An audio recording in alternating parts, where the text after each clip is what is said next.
Okay, welcome to the Union County Public Schools Board of Education special called meeting. Today is Tuesday, June 21st. I would like to call this meeting to order, beginning with approval of the agenda. Motion to approve the agenda as offered. Second. All those in favor say aye. Aye. Aye. Okay, the reason we are here tonight is to provide clarification to our board and to the community. There has been a lot of misinformation and false accusations on Facebook and within county leadership. And so Mrs. Heintel and I are going to begin the slide deck for the local county appropriations, beginning with a timeline of events. And this timeline begins on April 7th. And board members, we have provided about 37 supporting documents in your board packet that will be good references as we go through this timeline. On April 7th, I, Melissa Merrill, submitted a written request to the Board of County Commissioner Chairman Dennis Ray requesting a joint meeting. That is your first supporting document on UCPS letterhead, letting him know that we had received the budget from the superintendent and that we requested a joint meeting like we've always had in many, many years past. That's the first request for a joint meeting. April 7th. On the same day, Chairman Dennis Ray and Vice Chair David Williams responded back on their letterhead that we look forward to scheduling a meeting at a date and time that is suitable following the submission of a formal budget request.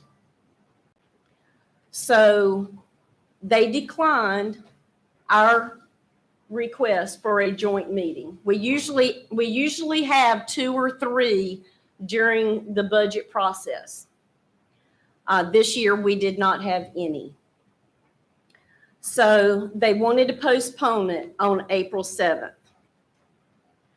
On May 4th, Board of County Commissioner Vice Chair David Williams emails Union County, our Chief Financial Officer, Shauna McClam, requesting from our staff FY23 budget and accelerated CIP capital improvement project documentation that the BOE adopted on May 3rd. Additionally, he asked for details on how UCPS was planning to spend its ARPA funding. Mrs. Heintel, would you like to speak to that? ARPA funding is not, we use the words ESSER funds, and every month in Finance Committee, we go through the ESSER funds and what we're using it for, and the document is on board docs, and then it goes to the full board, and it is also, again, on board docs, and we've told them that before. Many months. Could I ask a question And of so leadership? we don't have ARPA funds. We have ESSER funds. ESSER 1, 2, 3. We've got some from the state. This has been communicated for 2 years, since 2020. And we provide this publicly twice a month. We provide it first through the Finance Committee on board docs publicly. And Shauna McClam walks the Finance Committee through this. She updates it the following month and the following month and the following month. The second time you get a copy of this, our board and the public, is in our full board packet the first Tuesday of each month. I would also like to say too, there's a difference between the ARPA funds that they got and the ESSER funds that we got. We are restricted for using it. So the ARPA, and Shauna, you can correct me if I'm wrong. The ARPA funds came to the state, right? And some of the money went to DPI, and that's where we got ESSERs, right? So it's ARPA funds, but it's not once it got to DPI, and they gave it. But they have codes that we have to use, and you can explain it. So the State Board of Education dictates and does the policies related to the funds we receive. So they take the funds and break them out into specific categories. They have funds that they can hold back out of the bulk of the money of each drop that they've received from the federal government, and they do those allocations based on, I'm not exactly sure what they use to categorize some of them, but we've received some summer school money. We've received specific funds for homeless and McKinney-Vento students. We received, it might be small bits of money, but we get a little bits and pieces for different purposes, and it's all dictated through the chart of accounts and through the policies that the board approves. And The State Board of Education. And recently, you have had a link to the state Yes. so that we could see in DPI all the information for our district. Yes, the state has created a website for all ESSER funding that gives across the state, you could look up any district you wanted to, as well as our district. You could see what funds we have, what we've been allocated, what we've spent, what's remaining, the expiration dates. You can look by county. There's several different ways for you to pull that information. And Shauna, are you aware of us spending money on anything that was not allocated outside of the allocations? Money that we received that were allocated that we use for other purposes. We can't go can't. outside We of can't. Something we have not done. We cannot, we're not, because of the way the state pulls our data on a monthly basis, the account codes that we use have to fall within the categories and the approved spending of those funds. So if we weren't, the state would send us something and say, you cannot use the funds for this purpose. Plus we did monitoring. They send us requests with check information. They want to see the backup for it. We've had a couple of the funds that we've spent. They've asked for some of the backup information just to do a monitoring of it. So this is a question that's been asked a lot from county commissioners and from the county about ESSER funds and how we can use ESSER funds. They talked about $10 million, the first $10 million, we could use it any way we wanted. And I said, that's not true for us. But Right. My understanding is the funds that the counties received, again, because they have a different business than we do. They do business differently. So they had a set amount of money through the local government commission. They were allowed to use the first $10 million, I believe, for revenue replacement if they chose to. So they could use those funds, whether they had lost revenues or not, they were able to use those funds to do revenue replacement. Do we- Mr. Sides? No, go ahead. Did you want to finish your Yeah. follow-up with the question? The ARPA funds, do we know how much the counties received in ARPA funds? I 46 million? I believe they got, they did get somewhere in the 45 to Under 50 50. million. Yeah. But outside the 10 million, we don't know what they used it for. I know they did some did they do water and so I really don't know. I have no I idea. can't speak to what they They had designated. allocated 32 million for water and sewer, or for water. And about a month or two ago, they pulled that back. They decided not to, or called a second vote and changed it for stuff like broadband, a natatorium, other things that they could use it in the county. Because they do have some parameters, but their parameters were different. They didn't quite have so many dictated, like where we get little bits and pieces of money that have specific uses. Yes. I have a question. I want a clarification. I'm looking at Mr. Williams' email. And it's curious to me, it is from him directly to staff, to Ms. McLam. It's not from the county staff. It's from an elected official, county commissioner, to our staff members ceasing leadership. He does not include his fellow commissioners in this email. He does not include any county staff members in this email, and it did not originate from county staff. And they declined having a joint meeting to discuss their questions. So this was a personal request from a county commissioner to a UCPS staff person, which, as I've always understood the protocol, it's supposed to be from staff to staff, elected official to elected official. Correct. Now, my question would be, in our response to this email, was it, or did you respond? And was the response sent to just Mr. Williams, or was the county manager aware of that these questions or this information was being requested? Or was this just Mr. Williams on his own requesting this information? And what exactly did you provide back to him? And that's next in the timeline.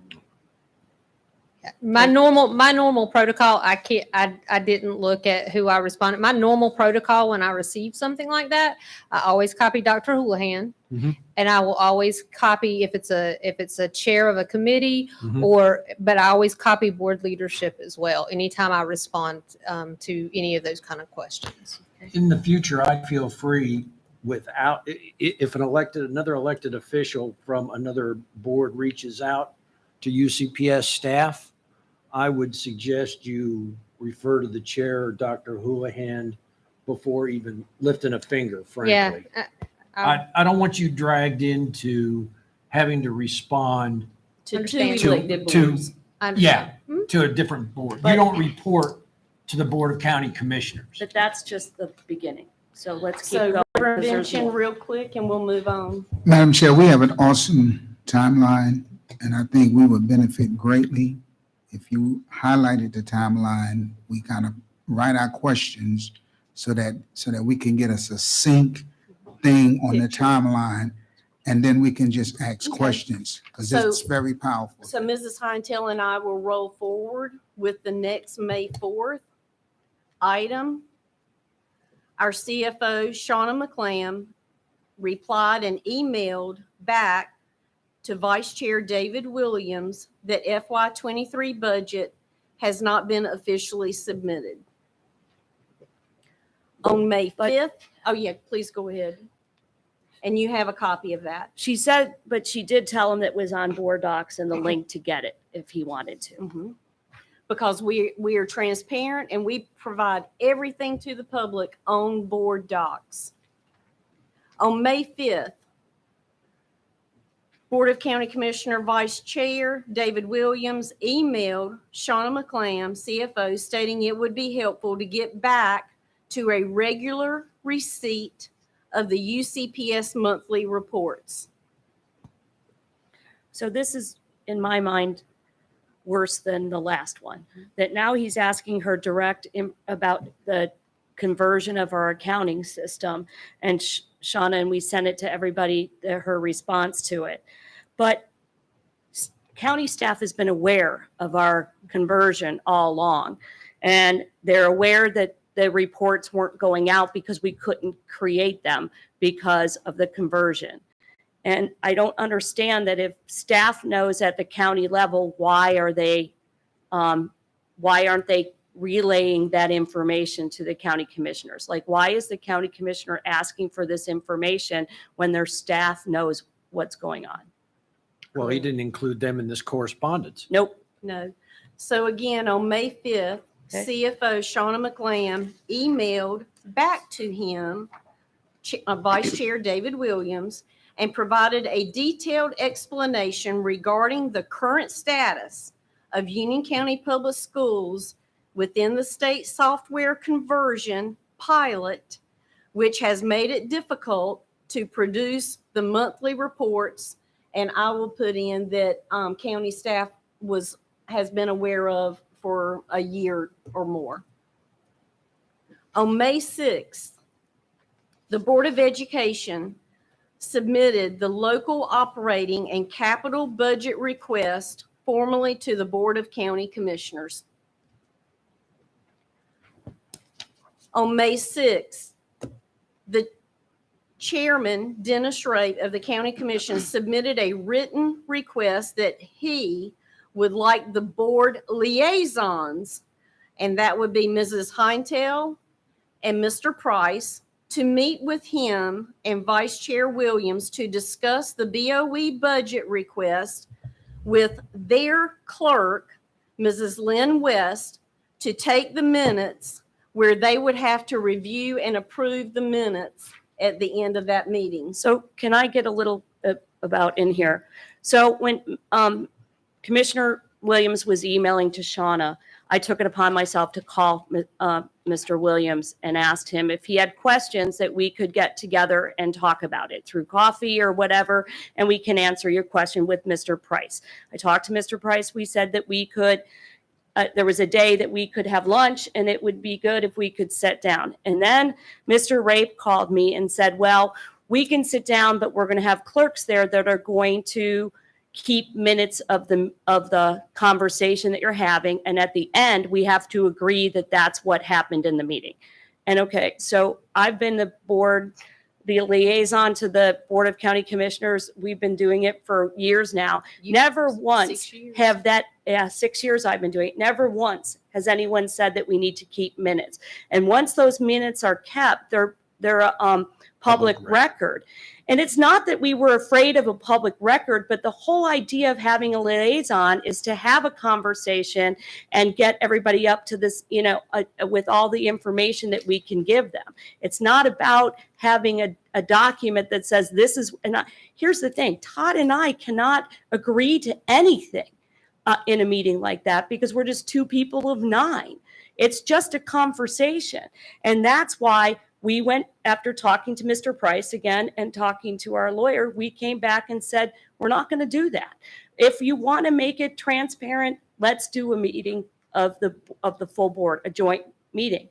And that's where we went from there. I would like to add that at the 8 years I've been on this board, I've been liaisons with several municipalities and have met informally with elected officials from Indian Trail, Monroe, and I think I can't. I have never been asked in these informal meetings that notes be taken.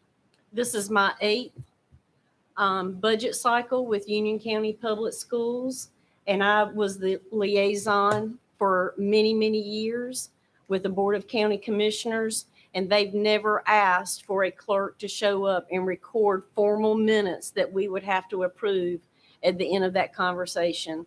That has never happened. So when Mr. Ray or Chairman Ray reached out, contacted Mrs. Heintel with this request, I asked Mrs. Heintel if she had spoken to Mr. Price. She said she had. Mrs. Heintel told me that she felt uncomfortable with that request. And I told her that if she didn't feel comfortable with it, then I certainly didn't would not want her and Mr. Price to move forward with that meeting. And I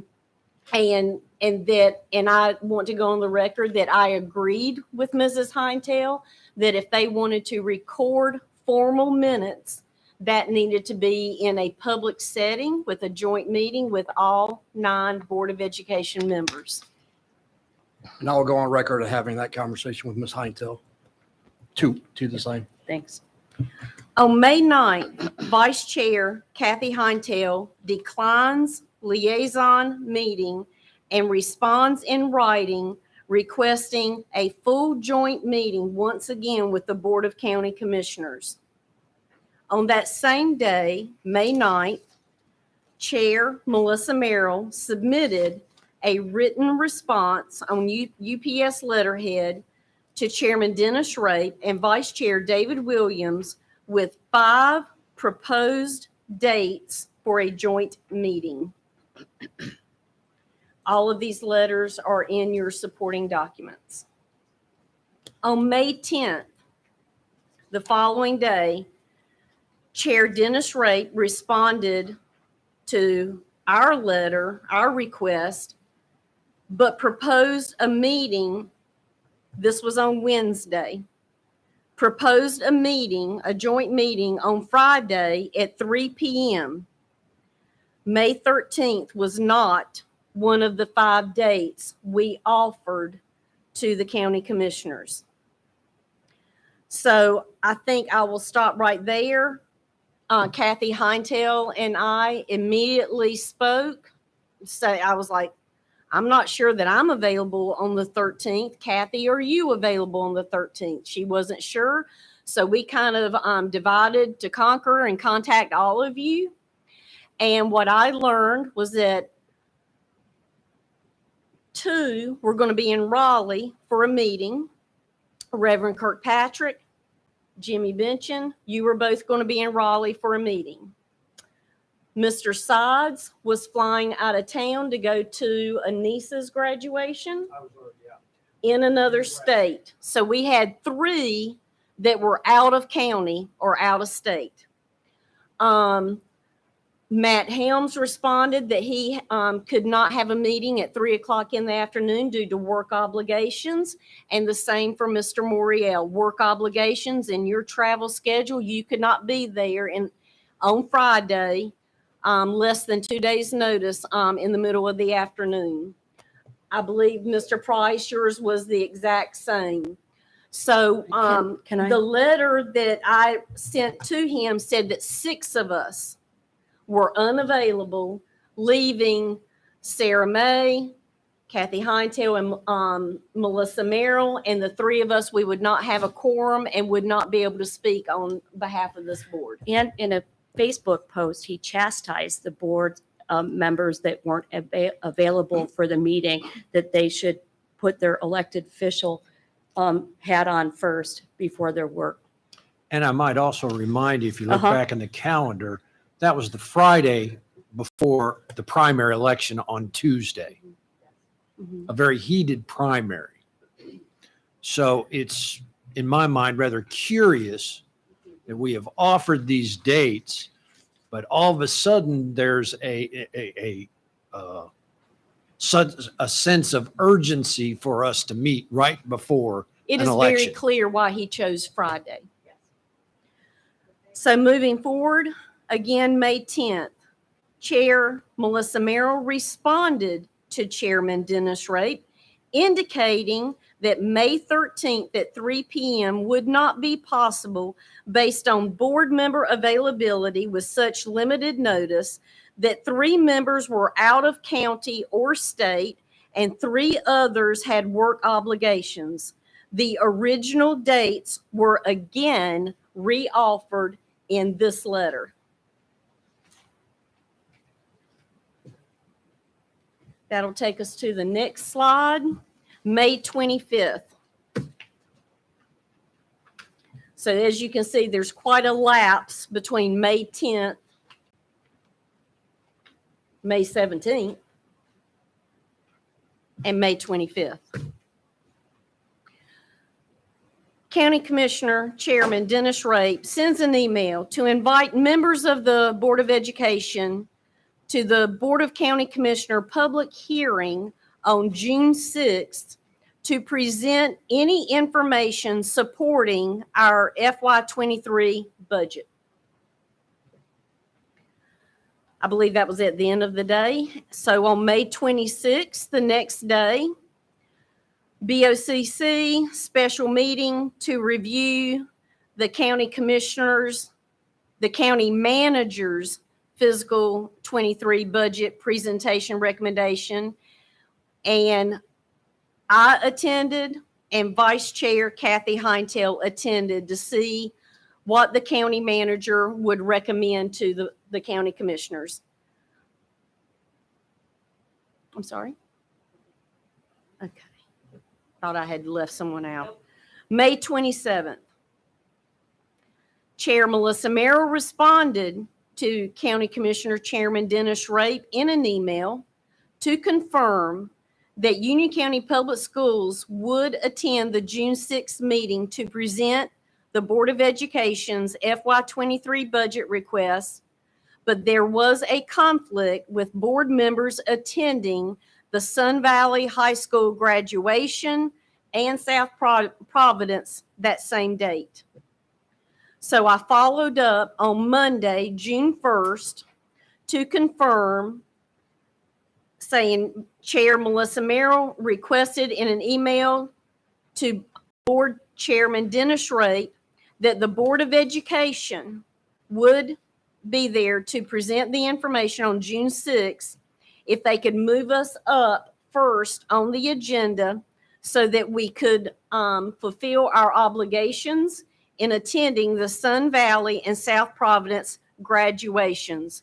As we all know, we have 13 graduations, and many, many months in advance, we let all the schools know which ones we're going to attend so that they can have programs printed and prepare for their speakers and announcements and greetings.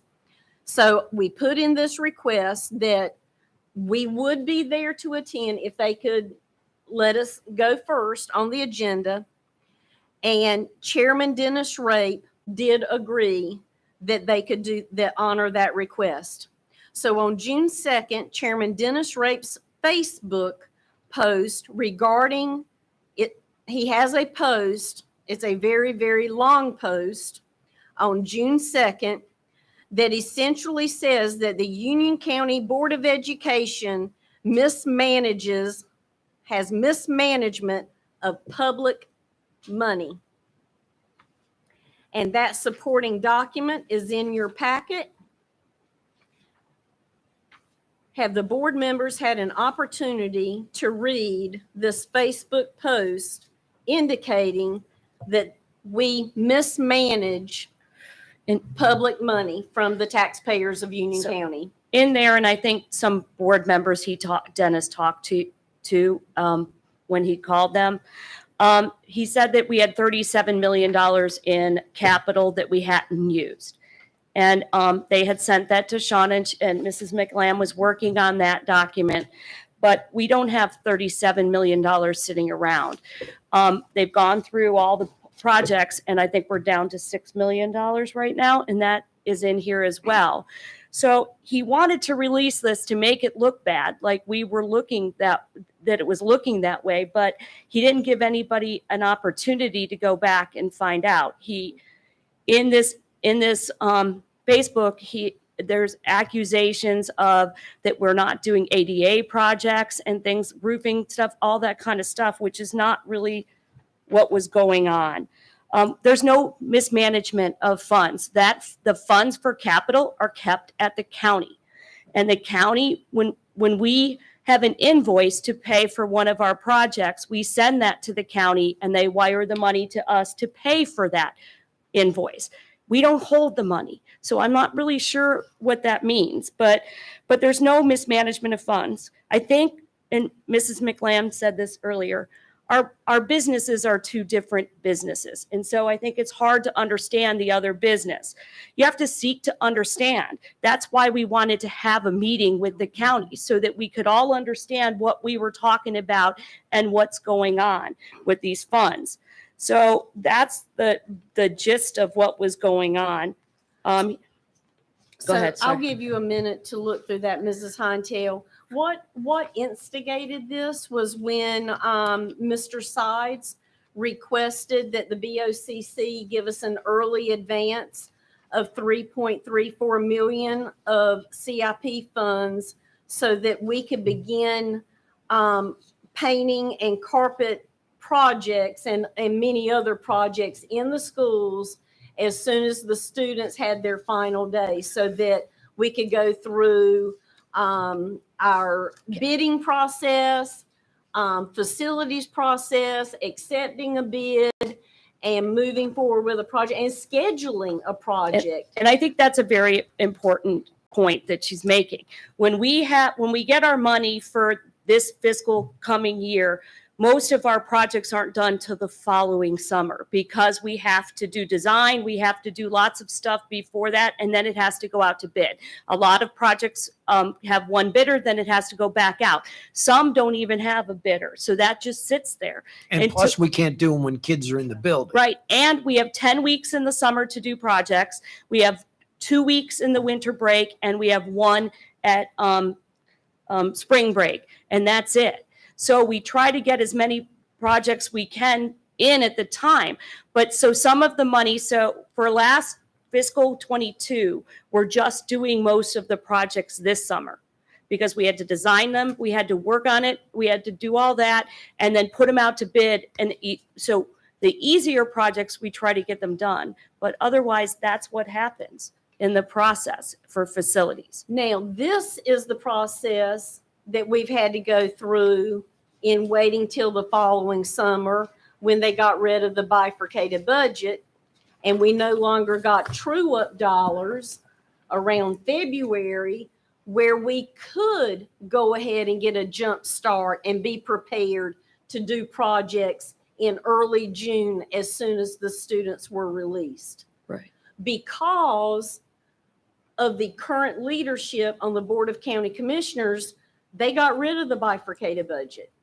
And we know, so when the county collected $9.2 million above their budget this year, that's why the sheriff department, the libraries, the fire departments, SPCC, Union County Public Schools, none of us saw that money.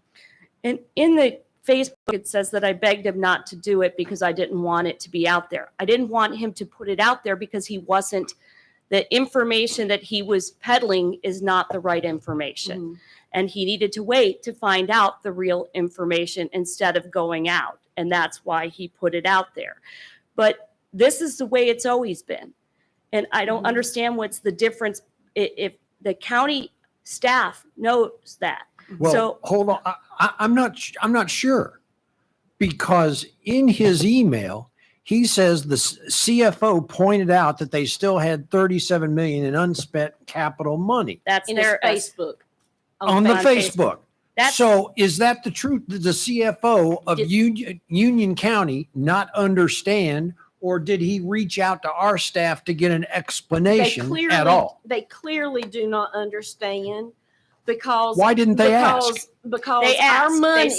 They sent it to Shauna, and she started working on it. But she has a But they are made this accusation. Right. Then they asked for the right answer. right. In all fairness, the county CFO may not be his friend on Facebook and may not be aware that he made this accusation against her. So we are not sure that this is a true statement that the CFO pointed out they had 37 million dating But- all the way back to 2016. We don't know what their staff may or may So- not have known. I would think that the county would understand this, right? In 16, we had a bond. We had our 54 million. There was $10 million for a library, right? For the county library.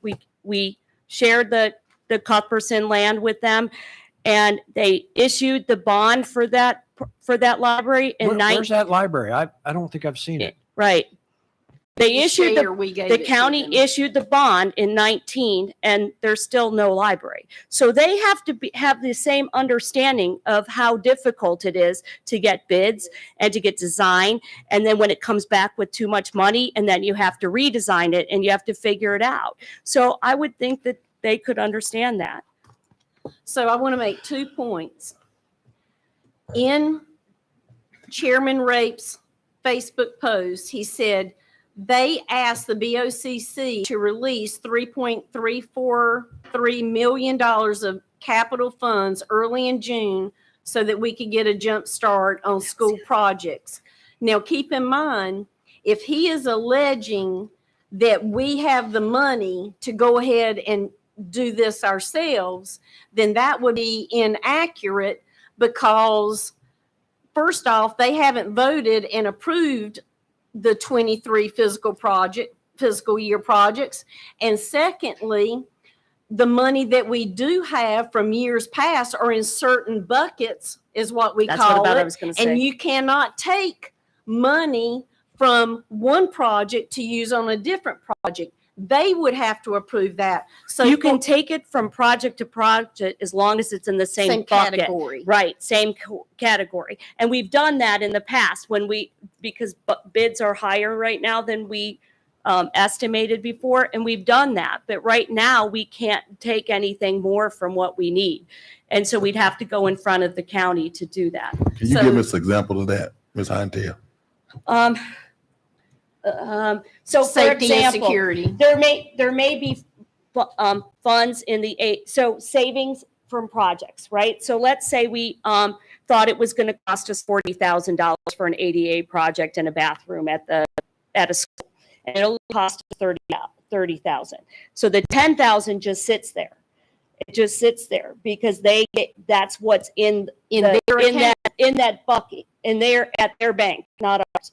So if we had another ADA project, we could use that $10,000 for that project. But if we don't have, but if we were over in a HVAC project or a track Kitchen. or anything, we couldn't use that ADA money for that project. So Ms.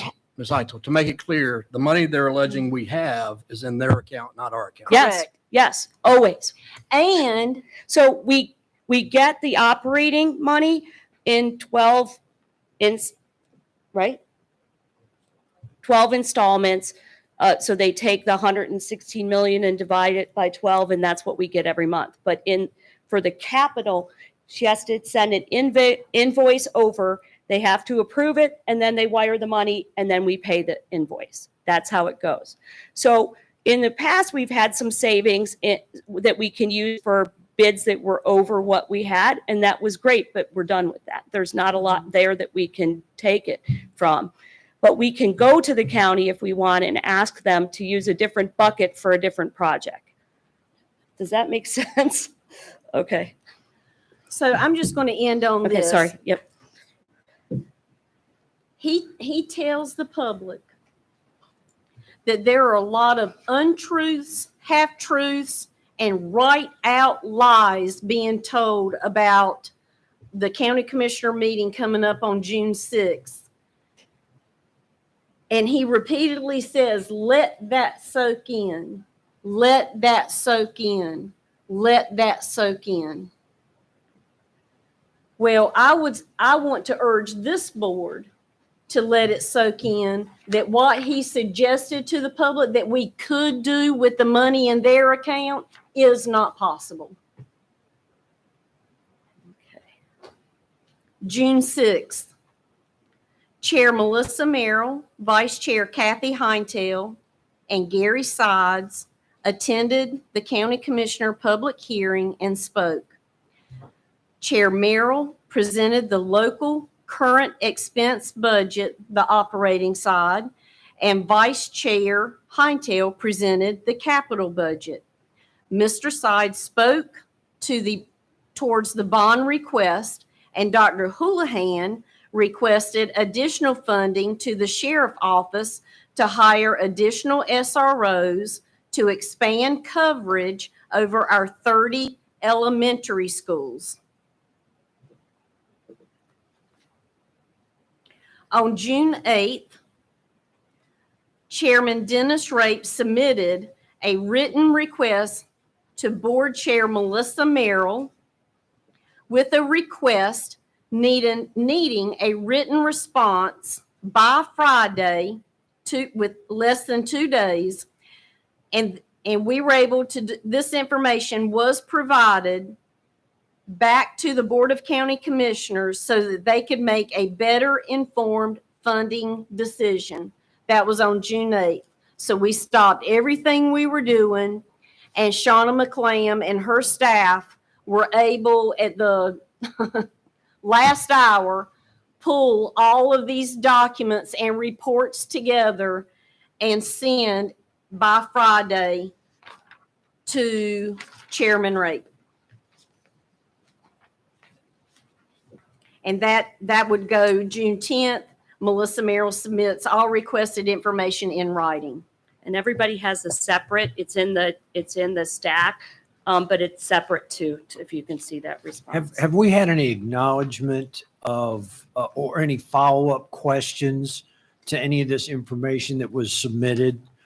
I don't recall any comments by the commissioners at their meeting about it. Did county staff respond with any kind of follow-ups, asking for explanations or None. any kind? Okay, so Commissioners did not either. we haven't had any feedback at all from none. the information that None. we were And we at the submitted. meeting on the 13th, they didn't give any feedback either. Can I ask a question? I'm sorry. So on June 6th, when you went to the public hearing, they didn't ask any questions then. They'd had our budget since May 6th Correct. and never asked a question Correct. until the 2-day notice on the 8th. Correct. Okay, thank Thank you. you. Good point. So we submitted all of the information to them. outside of a joint meeting, we just replied in writing on June 10th. So on their June 13th, the Board of County Commissioner meeting was set to approve their fiscal year 2023 county budget, when David Williams offered an amendment to the county manager's recommended budget, including Board of County Commissioner Chairman Dennis Rape's false accusations and misinformation regarding Board of Education financials. And at this point, we would like to show the full board the June 13th meeting where we were attending. Mrs. McLam, Assistant Superintendent Colin Moore, Dr. Houlihan, Mr. Sides, myself, and Mrs. Hinetail. I can't hear you. And Sarah May, thank you. I can't see that far. And Sarah May. So we had great presence on June 13th. But for those who were not there and have not seen what we were put through, we have the video here for you tonight. It doesn't have a number on here's what. All right, I'm gonna turn it over to Vice Chairman Williams for presentation of some information. Thank you, Mr. Chairman. I have for each commissioner and Commissioner Rushing, I'm going to leave your copy with our board clerk, Lynn, so that you'll have your own physical copy when you're able to retrieve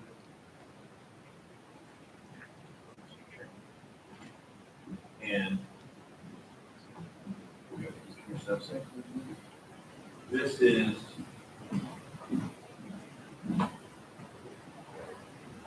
is the fiscal year 2023 proposed operating and capital budget ordinance that I submit for adoption today, June 3rd, 2022, through the following motion.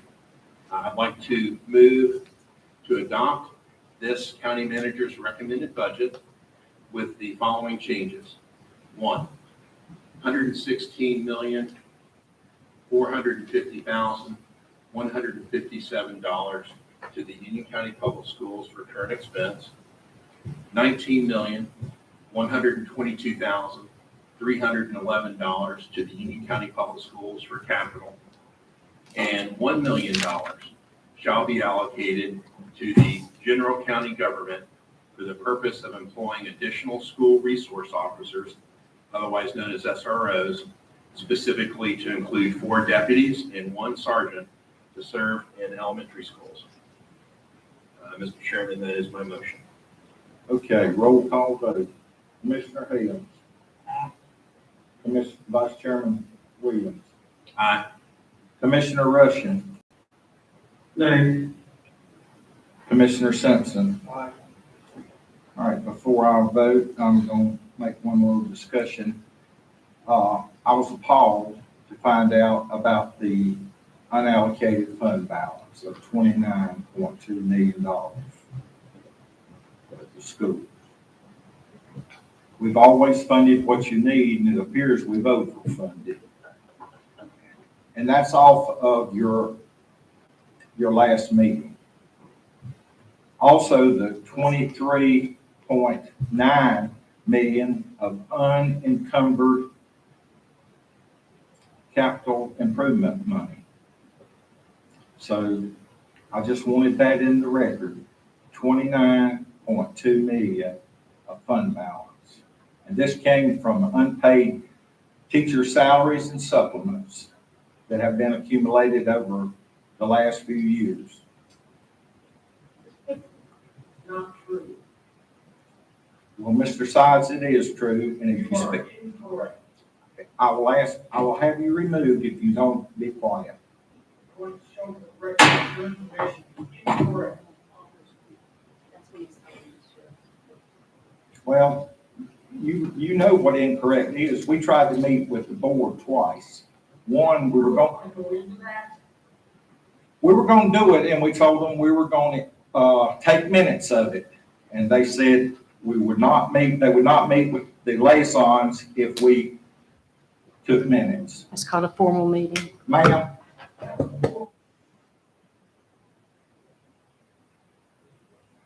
then I asked for a meeting on Friday, that following Friday, and I was told it couldn't be enough to y'all later.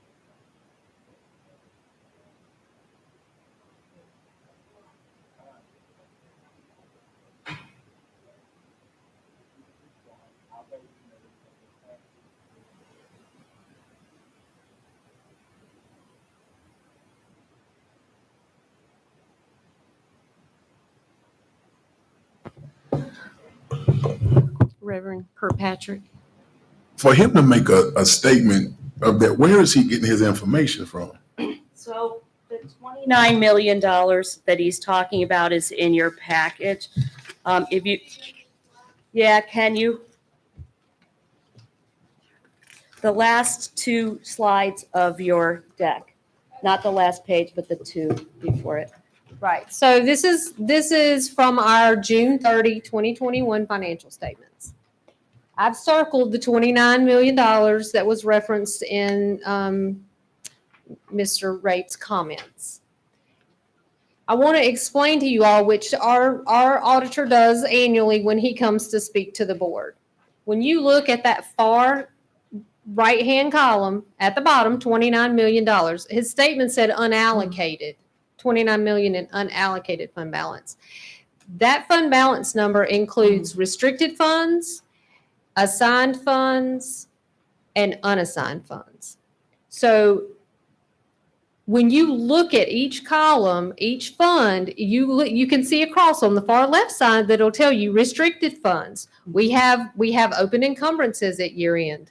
Those are restricted. We can't use those for just anything. They're part of that number. The restricted allocations over there, that total is a little over $11 million. The assigned funds are right at a little over $7 million. So when you look at those two categories, because part of the number included the $2.8 million you all assigned for any supplement that we had approved for the full year. We only received, if you all will recall, we only received funding from the county this school year for half of a school year. So you all voted to assign fund balance to make up that difference so that everyone got a full year of their supplement increase. To help retain our Correct. Teachers. Our The teachers. teacher supplement. So the other number you'll see that I have circled is the unassigned fund balance number. And that number is $9.4 million. In the response that I sent to the county, to put it in perspective, because it is a big number, that equates to a little over 6 days of operating for our district. If you take the total operations in all of our state, local, and federal funds, I mean, that's really what we use to operate on. If you take that and divide it out very conservatively, that's a little over 6 days of operation.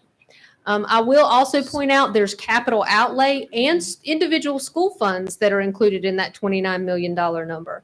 That includes athletic money, PTO money. The schools collect money but they're part of our financial statements and they are part of our general operating. So just to give a little perspective on what that $29 million number includes, it is not available for us to assign. The only piece we have that's available for use for any emergencies or any needs that may occur after, the school year begins is that unassigned number. And he said that this was unallocated. That's what he said. And what we're showing you here on our balance sheet is that this, other than the 9.4, it's all spoken for. Yes. And if you look at the line right above the 29.2 million is 9.4 million's unassigned. Right. So the number was right there. Right. So what I would like all the board members to do is look at the slide on your table, the slide before The county. before ours, and here is the balance sheet for the Board of County Commissioners. Yes. So And if you want to accuse Union County Public Schools of having $29 million of fund balance, which we've already explained is not true, then the county has $235.8 million in their fund balance. And so they have similar, their same schedule looks a little different from ours because again, we have different operations. And if you'll look, you'll see restricted, committed, assigned. They have similar restrictions on their funds that they're required to do as well. So their unassigned number is a little over $12 million. So just to give, again, some comparability to those two schedules with what we have and what they have. The unfortunate thing that we've learned going through this exercise is that they have a lot of definitions that is a little tricky on whether it's allocated, unallocated, Assigned versus Assigned. unassigned. Yeah. So right below the 12.2 million, you will see 131.5 million of fund balance. So we're not county commissioners. We don't want, we do not want to speak for their fund balance sheet, but we want you to see apples to apples, their balance sheet next to our balance sheet where he pulled the $29.2 million from. And Shauna, these balance sheets are audited as a requirement of the state, correct? That Both is theirs Correct. and ours. Both of those are both audited CAFRs. So these are true numbers. Yes. And also, Ms. Lamb, I recall when the auditor met with us, Mhm. he recommended a fund balance higher than, folks might say, well, you got $9 million. Our CPA, if I remember correctly, recommended a fund balance for a school district our size of 12 million. Well, Felt comfortable with that. right. And he would recommend, again, thinking about what it takes to operate our district and what our operating budget is on an annual basis. We probably need at least a half a month. And as you recall, I just said there's 6 days. So if it was twice that amount, he would probably feel much better about our position. So just to make sure I'm clear on this, that figure of $9 million is still less than what our CPA is recommending for or feels comfortable with, or what are the guidelines for a district our size? Unfortunately, the LGC does not put forward guidelines for local school districts, but they do for the county. Now, the counties are required to have at least a minimum of 8% fund balance.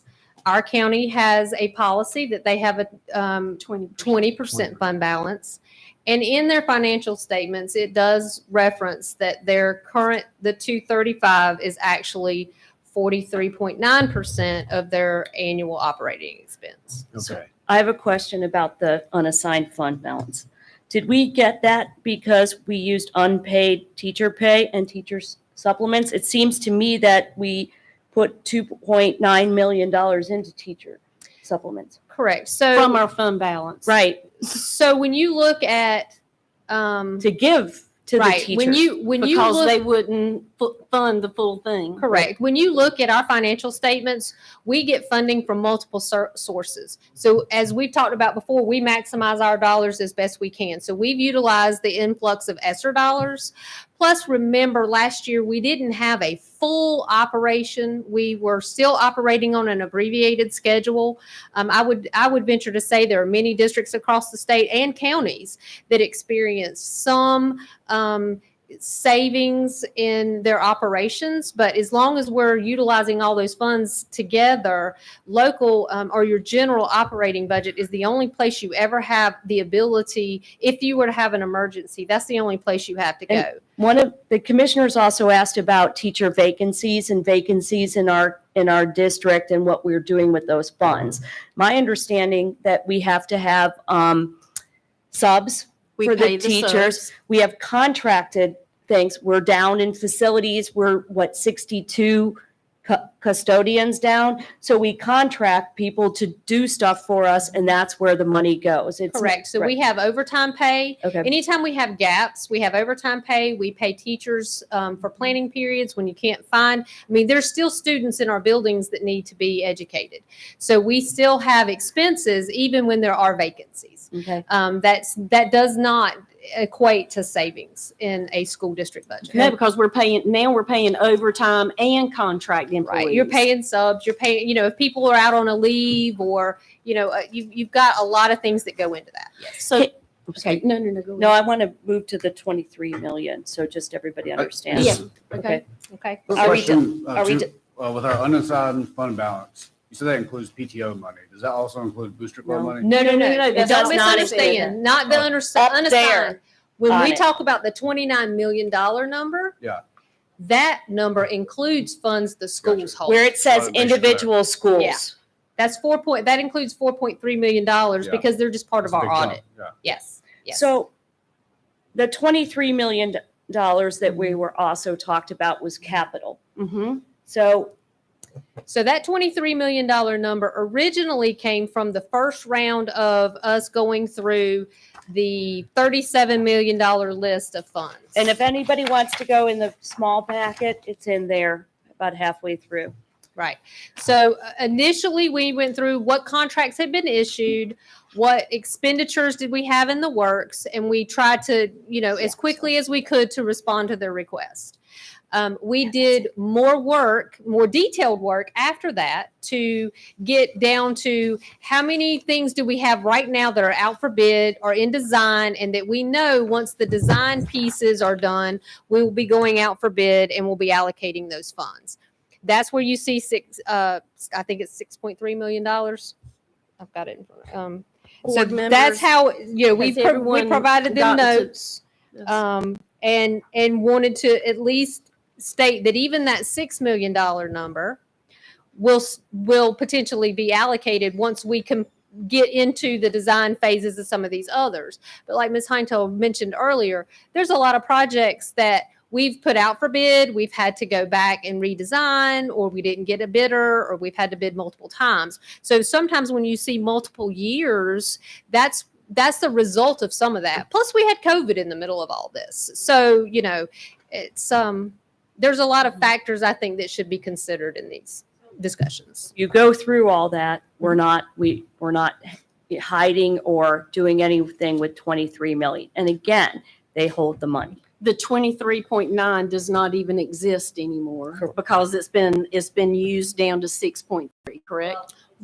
Well, we have Allocated. gone through the list with the projects that are out currently Mhm. and have During the tried to summer. reconcile a more realistic what would really be available at this time. On capital projects, when do we don't hold the money in an account.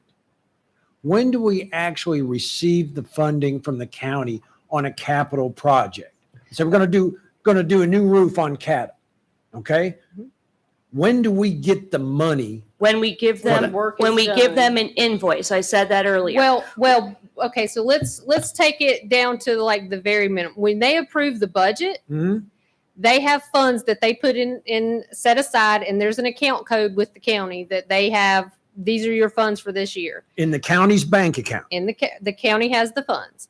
As we issue, I have to have authorization of those funds so that I can pre-audit any contracts. Mhm. Those contracts get approved. Every time we get an invoice, we process the invoice. We send a weekly request to the county. They review it. They issue the funds on Friday. We release the checks. So we don't get the funds in advance. They are more of a reimbursement. So they have the funds on their books, Mhm. and we don't realize that revenue until those funds don't come to us until we actually expend them. Do you know, does the county keep this money in interest-bearing accounts, like a money market fund? I'm sure they do. I mean, they Okay. should. I would assume that they are trying to maximize every dollar they have and get whatever interest rates they can. So They're- 20 million or so in a 1% account. Now I can't speak to that, But we don't get that, right? No. Okay. They're managing their cash flow just like we do. Okay. Board members, I also want to point out in that same letter, in that mini packet, there are 2 sheets that say PSU 900. That is our LEA code for the state, Union County Public Schools. And on that 2-page document, you will see all of the accounting codes for our ESSER 1, 2, 3 dollars, how they've been spent, and what is remaining. So we spoke about this earlier on how there are so many more restrictions on what we are allowed to spend ESSER dollars on, whereas the county does not have as many restrictions and they have more flexibility. These 2 pages actually provide for you the accounting codes for the ESSER dollars, and it goes all the way back to the very first amount we received in 2020. Right, and you can tell by the description of a lot of them what they're allocated. So I just want to make sure you understand from our previous conversation earlier that you have those accounting codes, and that is the only thing it can be spent on and was spent on. In wrapping up the timeline, I just want to leave the board members with this thought. Is there any questions? Jimmy had asked to hold the questions. Did anybody not get their question? Sorry. Jimmy asked. I was going to take questions after this. So but go that's ahead. Okay. No, go ahead. Okay, for me to finalize this timeline, I want to remind all the board members that we approved and requested $123,965,283 for operation of the 6th largest school district in North Carolina.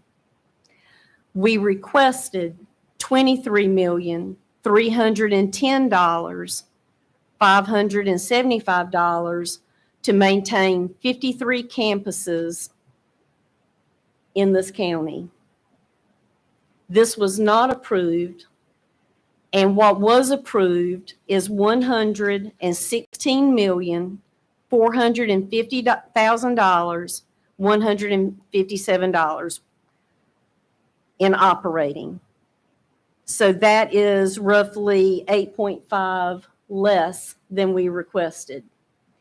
For capital, they approved $19,122,311, which is approximately short $4.1 million. So in total, this board will be charged in committee and as a cumulative board, we will be charged to figure out how to run Union County Public Schools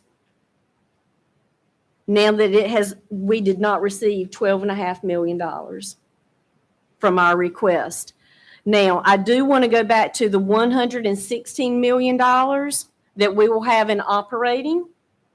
We will have to take approximately $11 million right off the top to make our charter school payments. And we will have approximately $105 million to operate the 6th largest school district in North Carolina. And so that's what I want to leave you with, and I'll turn it over to the board for any questions. And Yeah, then no.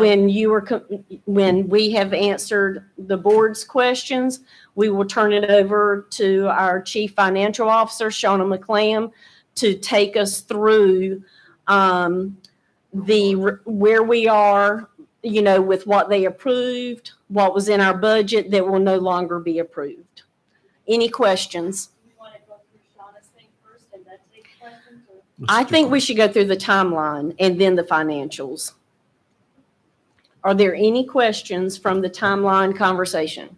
I just have one comment, part of a question. I find it extremely disconcerting that the county has chosen not to fully fund the sheriff's department to adequately provide protection for the students of Union County Public Schools. And that $1 million had to be extracted from our operating budget because the county chose not to fully fund the needs of the sheriff's department. I want If, as a citizen and as a parent with a student in the school, I am concerned that they chose not to provide adequate funding to the sheriff and had to go to raid public education in order to do that. Madam Chair, thank you for this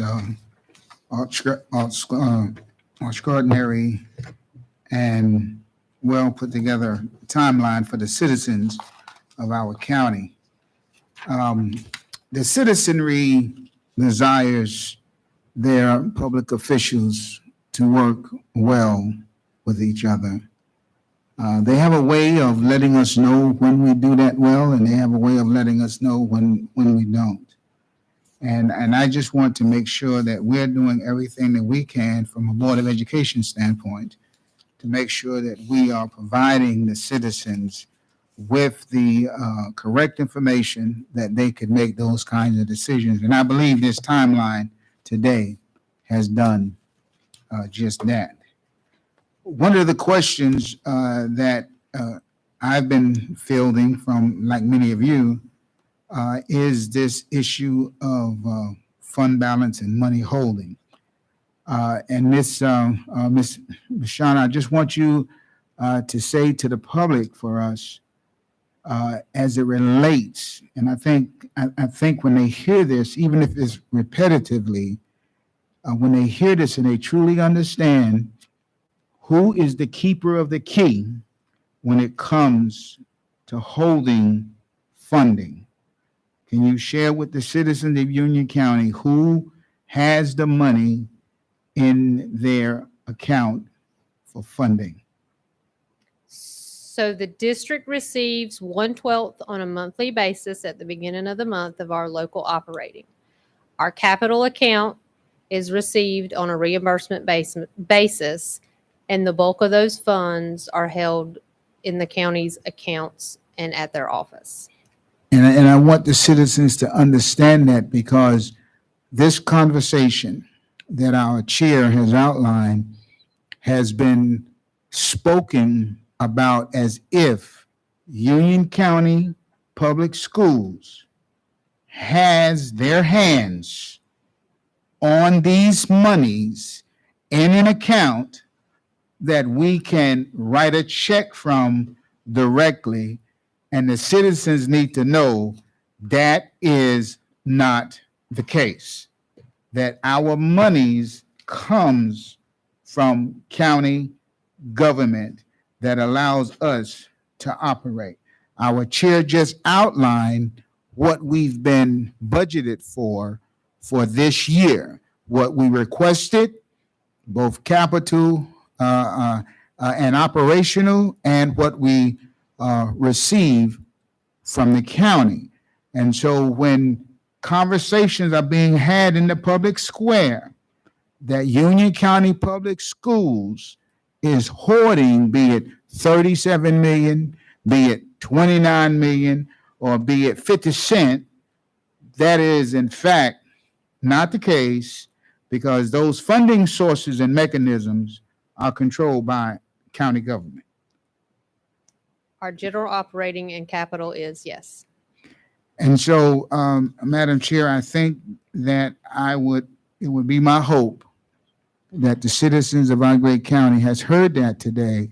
So when, irregardless of who says it, when it's said, hopefully they will have enough information to know. And if there's a question on these things, they would need to be able to go to the county commissioners to get their answers. But I will say this in my closing. I will say that if the county government is saying that we have these monies, which they know we do not, but since you're saying that we have such monies, I simply say, cut us a check for whatever monies you say we're hoarding, which you know we don't control. Cut us a check, send it to us, and then let the people of this county hold us accountable from that. Question two, within the county fund, there's sub-funds. You can't just request an invoice for painting and expect to get it out. There's auditing mechanisms, right, in place where they have to prove it. Right. So when Yeah. we submit them, when we submit the request, we submit a check copy. Okay. We submit the invoices so that they have some documentation of what we're spending it on. Yeah. And there are times when we might have some back and forth because maybe what's listed on the check, or there might be some questions. So, I mean, I know they review those, and we have that back and forth discussion when we need to, just to provide clarification when needed. And are there any sub-codes within their fund that you know of? Or is it just one general fund that they have? So they have on their budget, they budget each one of those categories, like we talked about, expansions and renovations, ADA, whatever it might be, however we structure our requests. They have each one of those buckets budgeted by line item in a total for us to utilize. Thank you. Shauna, can you define or describe the different fund balances, the restricted, assigned, and unassigned? So restricted normally is going to have it's restricted by either a governmental agency or the source of those funds. So in a lot of cases, you'll see restricted funds like the stabilization by state statute. That is an LGC requirement that we allocate funds and that we have to show on our fund balance any open encumbrances or expenditures that we are any obligations that you have at year end. So there are several different categories for restricted. Our special revenue fund is really comprised of all restricted funds. Those funds are mostly grants. We have our Epic grant that runs through there. We have lots of grants that run through that account. And those funds are not available. Again, you get a grant for a specific purpose, you use it for that purpose. It's not available for us to assign for any other purpose. When you have assigned funds, those funds, just like you all took a vote, you can assign funds that are in your fund balance for a particular purpose based on a vote. So depending on what items we may need, an emergency may arise, you can assign funds for that particular purpose, just like we did for the supplements. And then unassigned is once you've gone through all those categories, that's what remains. And is available for assignment if you choose to assign it. And those definitions were applied to the county's balance sheet as well, correct? Correct. They have a non-spendable category and they have a committed category. I think because of their operation and the way they do business, because of obligations that are like our obligations for debt, though they have an additional category for those purposes. Thank you. I would like to go on record. So first of all, thank you again for putting that timeline together. Very well, both of you, whoever put that together, very well laid out, all the documentation there. I would like to go on record and just say that I can't use the word appalled because that's already been used, but I'm ashamed that our elected county officials making decisions on funding with incorrect assumptions. And the fact that we had requested the joint meeting where we could have easily answered all of those questions, but yet incorrect assumptions were made and then underfunding us as a result of those incorrect assumptions. So again, I'm ashamed at those officials. So thank you.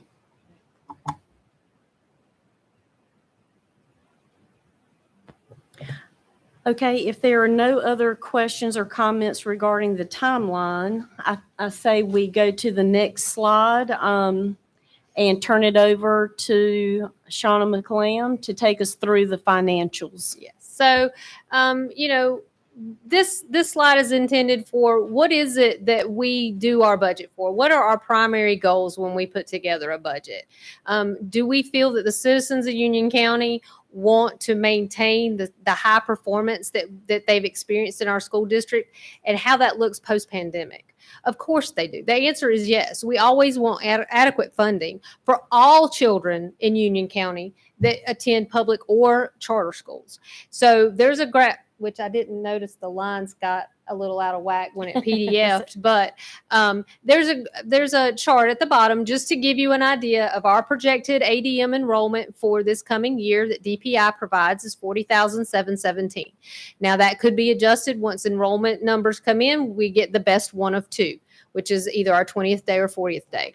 We have a projection for enrollment in our charter school students. That's subject to, it's a little hard to predict. So we've got 4145 for them, which gives you a total of enrollment between like brick and mortar charter schools and our schools. Then we have 2 virtual charter schools that we also provide allocations to, and there's enrollment numbers for both of those, 115 and 111. So the total number of students in Union County, because we only provide charter school payments to students that are from Union County, is 45,088. So that gives you an idea. It's not just about our 40,717. There's a total of 45,000 students or children in Union County that we are providing educations to. And this is extremely important because most people do not know that when we send our budget over to the county, we're not asking for money just for Union County Public Schools. We are asking for the money to send to every charter school student and the virtual students. So when Mrs. Heintel, I, and Gary Sides presented this on June 6th, I explained to the county commissioners that what we were asking for in this budget was not just for our 42,000 students or 41,000 students, but we were asking for Union Academy, Union Day, Union Prep, the Apprentice Academy, the charter school in Monroe. We were advocating on their behalf to fund this budget so that we could send the money to follow those students. So, some of the challenges that we all have discussed in several of our meetings, the mandated pay increases that we get from the state level, some of our salary deficiencies at the local level. You all have been working diligently. We've been trying to do a market adjustment and do some market analysis to do some increases. We always have to address retirement and health insurance increases, as well as our charter school funding. Then there's those unknowns. We're preparing a budget, and we begin that process in January, February, March. The General Assembly still has not determined whether there are going to be any changes in the state budget. And we do have to, could be August, depending on when that happens, we may have some adjustments that we have to make. So I put together an example just to show the state mandated increases that we have that we included in our budget was $974,233. For every 1%, that's an average, right? We've got 2.5 on the non-certified, 5% on the certified, but for every percent increase that goes up, it's $381,000. So if it goes up a couple of percentage points, if they, for instance, go to 5%, or however it goes, we've got to make those adjustments for our locally paid employees, and there's no other option for us to request any additional money for that. Just so people know, the state right now, the state legislators are talking about 5% instead of 2.5%. So if you took that up, you'd have to. Yes. Could you explain a local funded employee? Okay, as we discussed previously, we have state, local, and federal dollars. We use all of those funds together. We use our state funds first, and then we have multiple categories. So if you're a teacher, we have a teacher allotment. We can only pay teachers from those funds. We use all of our funds together. Most of our locally paid employees are going to be your facility staff and any unfunded staff from state or federal dollars. So, we don't have but just a few teachers on our state, on our in our local budget. Like I say, it's really a lot of our operating staff. Every dollar allotment we have at the state level, every time pay increases and retirement and hospital increases, it costs more for each one of those employees. Now, they do increase the allotment, but a lot of times it's not at the same pace that it's costing you. So you have to default to just to maintain the same number of employees, you have to then start spending local dollars just to be able to maintain. So a lot of times that's what generates use of some of our local dollars and how we end up with individuals as locally paid employees. Do we still put the most expensive employees on state and then the local? We try to squeeze every dollar we I can know. in every way possible, just to ensure that we can continue to do some of the things. A lot of times we wouldn't be able to make up that difference middle of the year. This year we didn't get our budget till January Because November. We're trying to make adjustments to a requirement of a $13 minimum way on into the school year. So and a lot of people don't understand that the state funds assistant principals based upon the number of students in the school. So and I think it's 600 or 650 or I don't know what it is, but it's somewhere around there. So if we have APs in all of our schools now, and we have to pay for those APs that the state's not funding.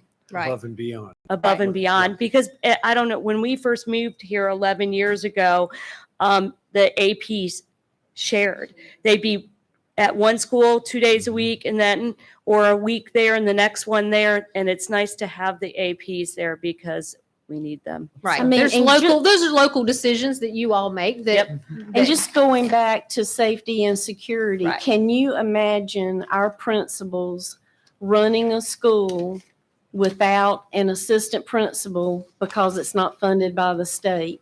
I mean, I feel like that is an added layer of security that we have provided in Union County Public Schools, that even though the state won't fund it, we put it in our local budget to make sure that every school has an assistant principal to help manage that school, the students, discipline, transportation, everything. Paperwork. Madam Chair, do all of our schools have APs?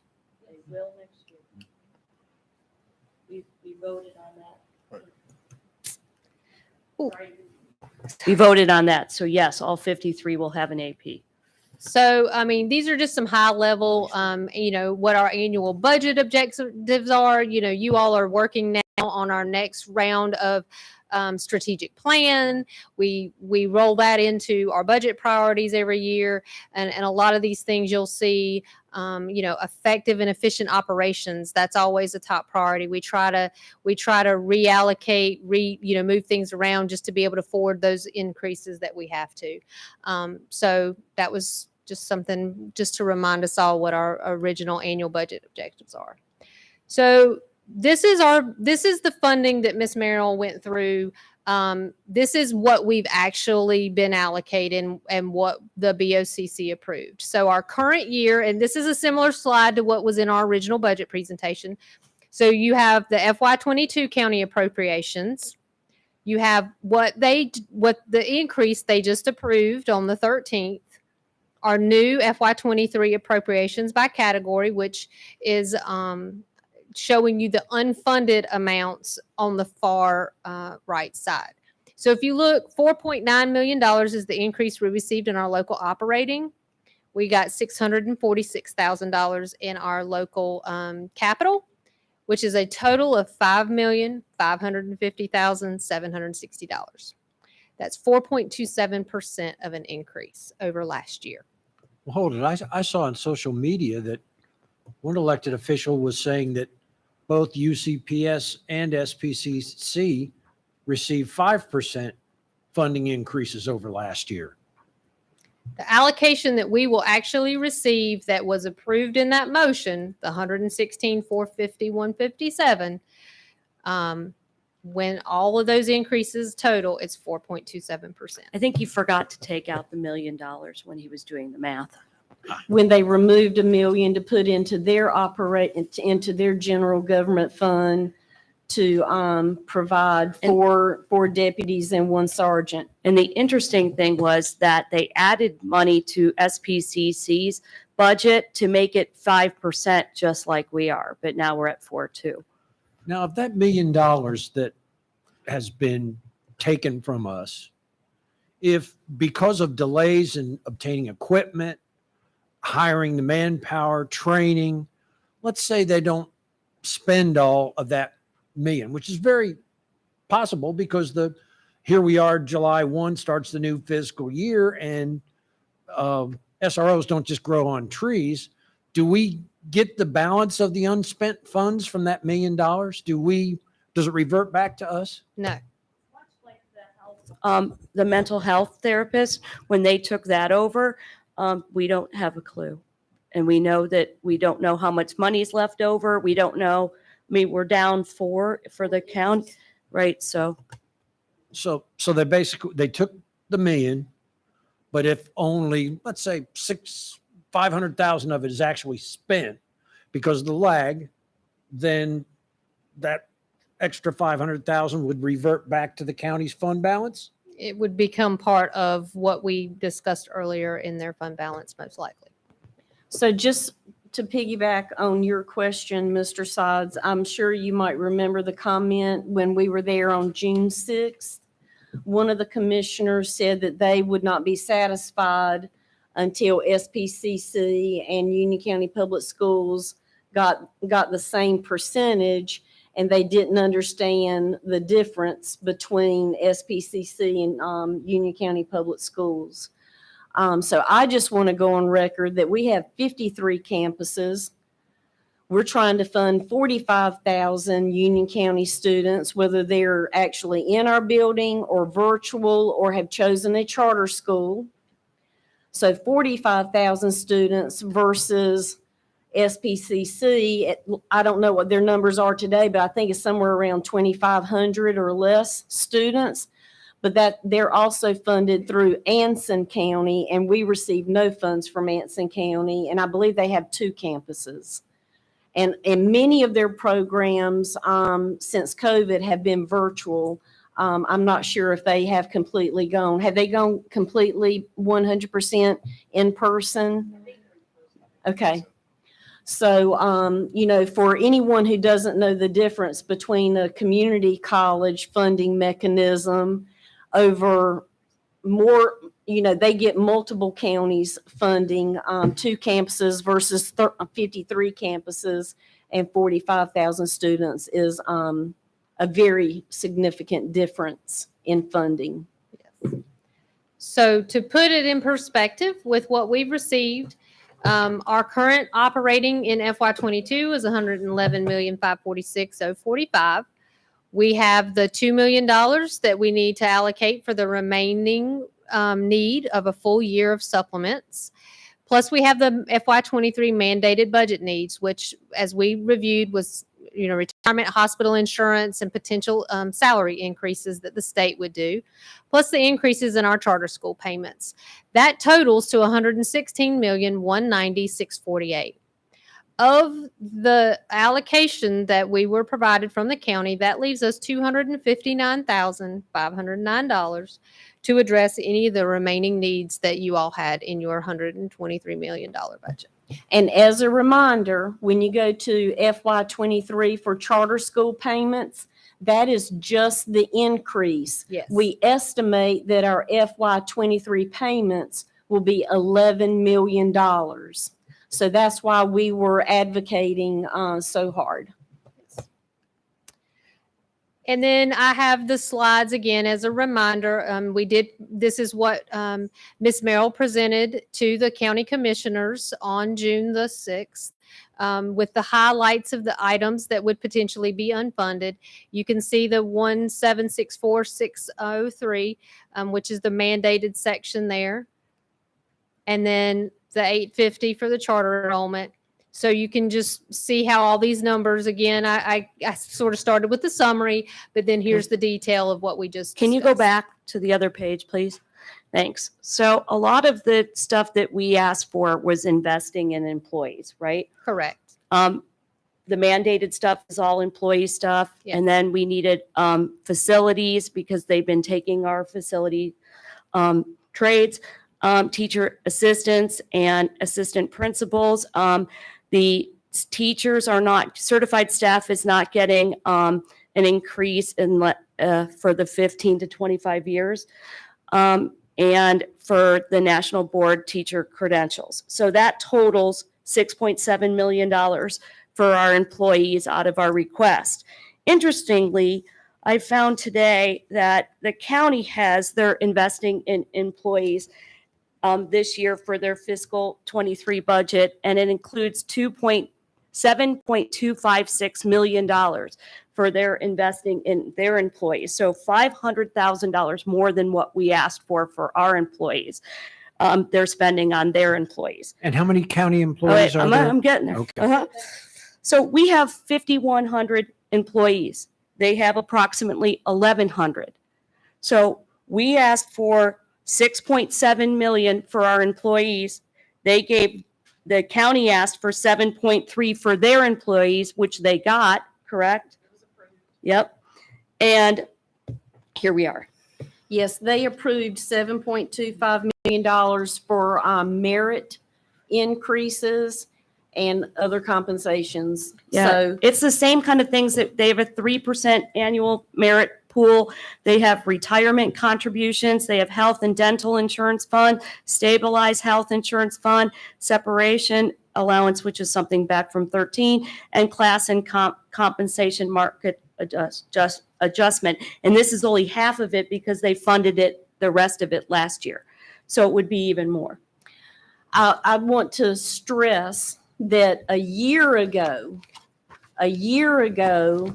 when Mr. Price and Mrs. Hinetail were meeting with the liaisons and going through the budget process, and Dr. Houlihan was working with the county manager and the deputy county manager, they gave us instructions last year that they understood the need to do market adjustments and do comp studies to verify where our employees were in their pay, and they encouraged us to bring that to them, put that market analysis together and bring that to them. So in this budget, we advocated for our facilities employees, our teacher assistants, our assistant principals, our teachers, our veteran teachers that are so needed, that have between 15 and 25 years of experience, and a plan for those that want to get national board certified. We took that to them and they told us no. But so ours again was $6.7 million to invest in our employees.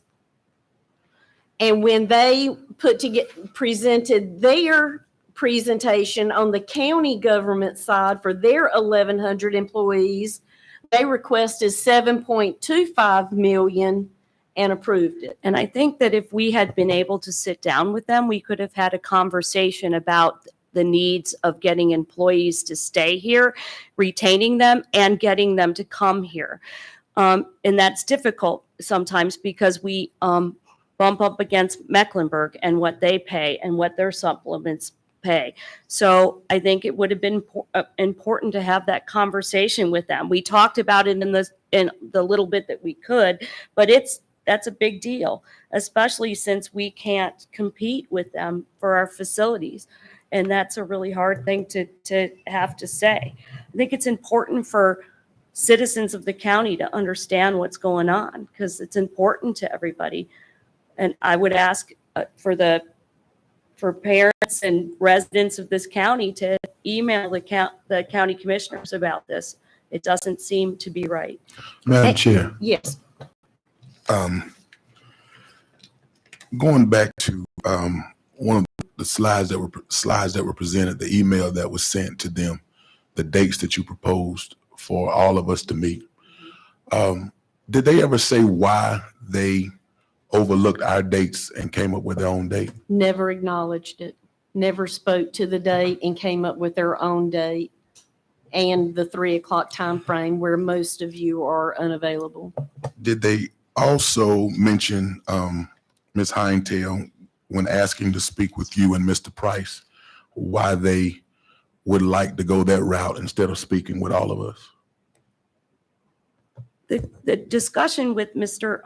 Commissioner Williams was just to have a conversation about any questions that they had, because he had been emailing Mrs. McLam, and I thought, well, it would be good to have a conversation with your liaisons to answer these questions. And, if there's any other issues that you want to talk about, we could do that. But then when the whole thing came about let's keep notes about it and agree to, my response back was, we should have a joint meeting. And Melissa she went the same time and said, we need a joint meeting, and here's the dates that we can meet. And they just never did it.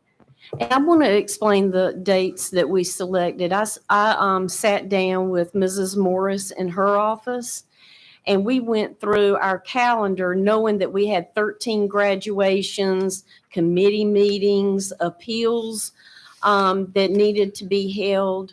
So we offered 5 dates that we knew we were available, and those dates were not selected, and he chose a date where many of us were supposed to be at graduation that night. Well, and I think too, the dates you chose were several weeks out so that people could plan to actually attend. That is correct. Okay. The problem is they were after the election, correct? Mhm. Yes, that was the whole purpose of the May. I think that's the purpose of the May 13th meeting. I would just like to reiterate, I want to go back to the operating priorities. 2 things. Your 15 to 25 year are your most experienced teachers, the ones you can least afford to lose to other districts, to lose outside of the industry, or just to retire early. They're the backbone of mentoring younger teachers, moving up the ladder into other positions, becoming instructional coaches, etc. Those are the most experienced people that we can least afford to lose. Correct. And then I want to address something that was kind of a pet project of mine, although it's a drop in a bucket considered to the entire budget. But the $60,000 for National Board teacher credentials, if you're not aware of that, that is a very rigorous process that teachers go through, including projects, documentation, audits, and it is not an expensive process. What is it, about $1,500 initially to apply? But as a National Board certified teacher in North Carolina, you get a pay bump of some 12%. So that can be significant money. But if you're a single person, a teacher, relatively newer, that upfront cost can be significant. That's why we developed this pool of funds to help our teachers progress in their knowledge and proficiency in a nationally recognized program to be an asset to in the classroom, as well as start to make at least a respected wage on top of what is provided as a signal of their commitment to their field. And I am really disappointed because I would like to see this program expand. I hope one day we can get to the point where anyone, UCPS teacher that wants to go through the program, that the financial obligation will not be a barrier. But this is to me, by this item being excluded, it's a lack of foresight in developing, again, our professional development. A small amount that could go a long way. So it just to show everybody, this is what we weren't funded for, but we still have to have a conversation about what we are going to fund. So going back to what you said, Go ahead, ma'am. The $285,000 we had left. Sorry. I need to say that so people doesn't think that we have money somewhere that we're not going to be using it. I'm sorry. 265. I'm sorry. It was 259. What did I Okay. say? 95? So I we're- just to 259,509. Just so everybody knows. Okay, go ahead. Reverend Kirkpatrick. So also, this is affecting our TAs, correct? Correct? Oh, yes. So we're talking about the teachers, but TAs in the elementary school are some of the most Mm-hmm. Yeah. important assets in the classroom. A lot of our TAs are the nurturers in the classroom. You know, you have that teacher who's able to give that instruction, but that TA is the one that somewhat at times establishes the protocol and the morale of the classroom. So I'm like Mr. Morale. I'm very disturbed that, and I was going to keep my comments to the end, but I might as well say them now. That there is a bigger issue that's going on between the Board of Education and the Board of County Commissioners. There are some personal issues that I think they need to put aside for the sake of this county. Our children are our number one priority. And when we are limiting them and their futures, what we're doing, we're setting them up for failure. That's right.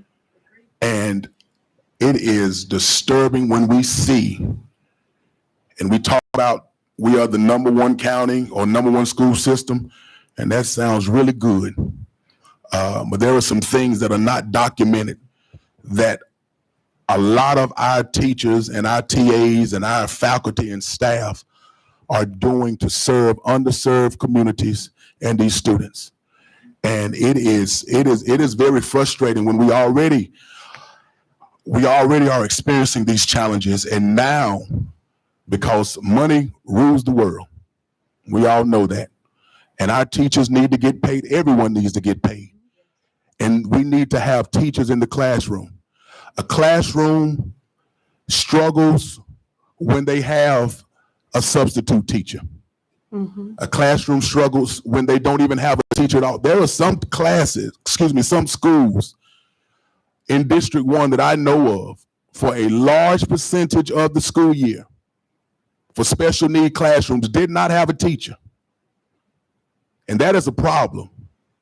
And now what is happening is we have a county that is supposed to support the work that we're doing.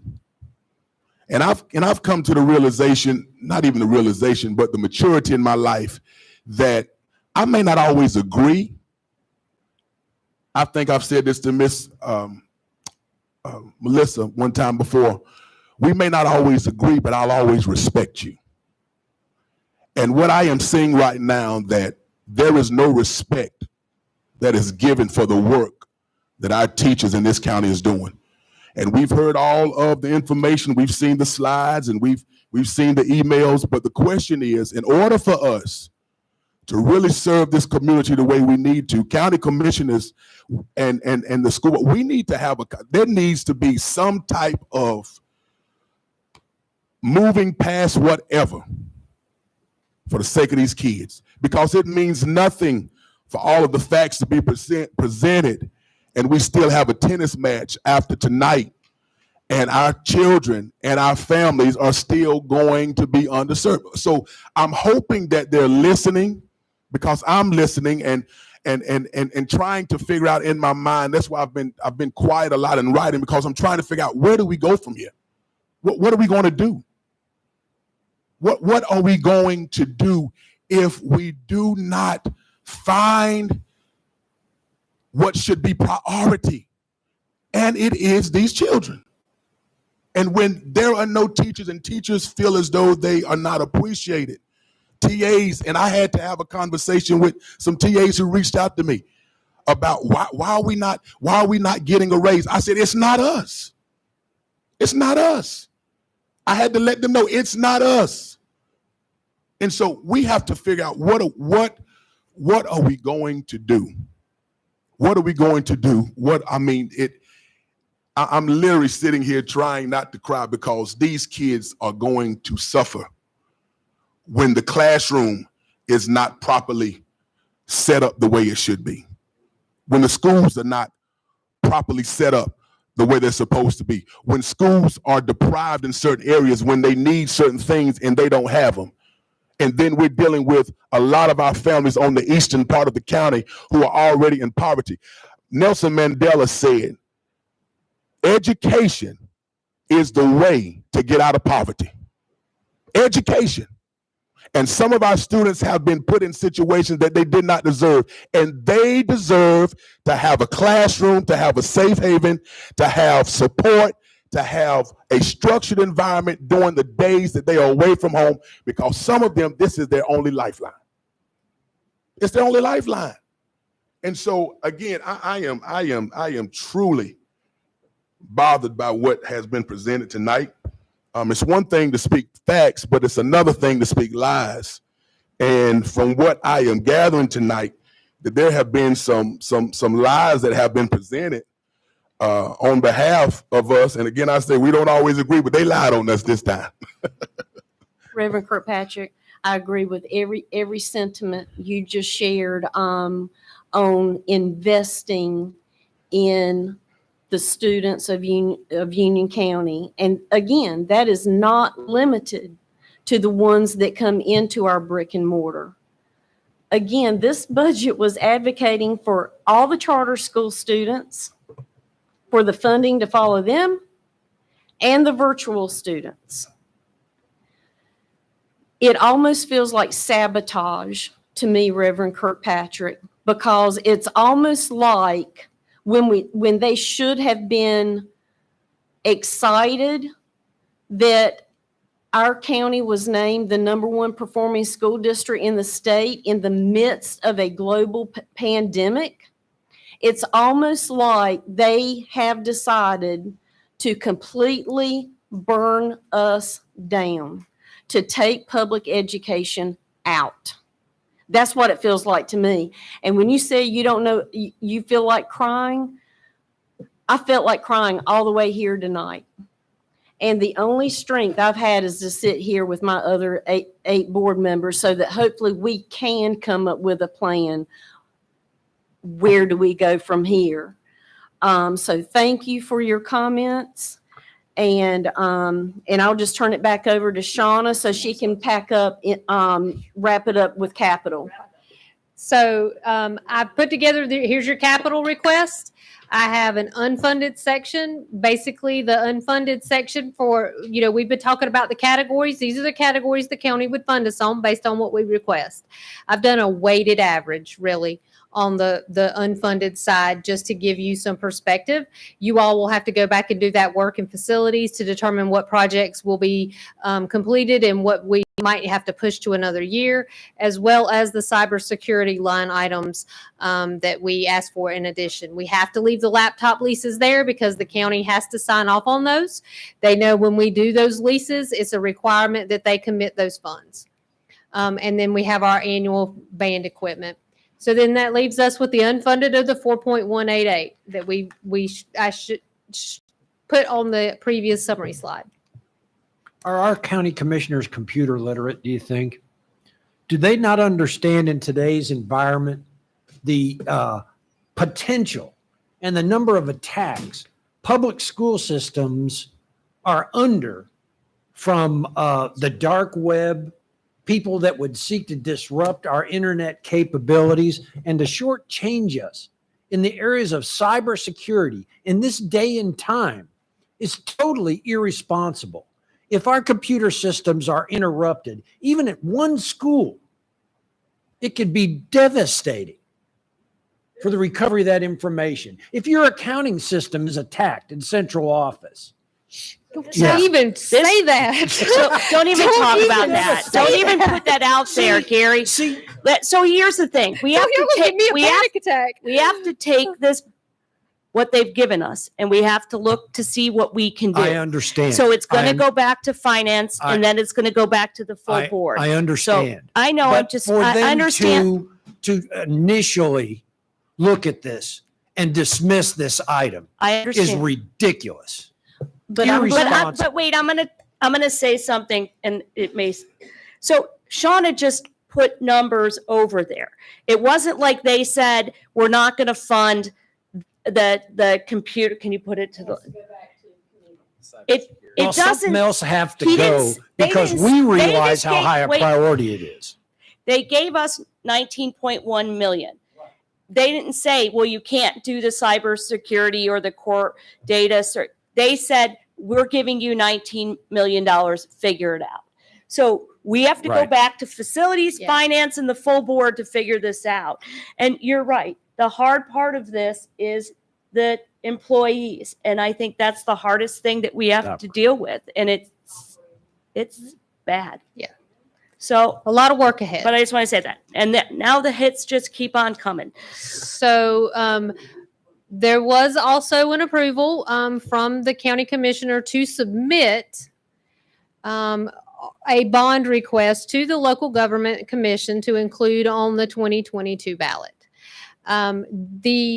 The slide you see is the full bond request that we submitted. We had a joint meeting to discuss that bond request.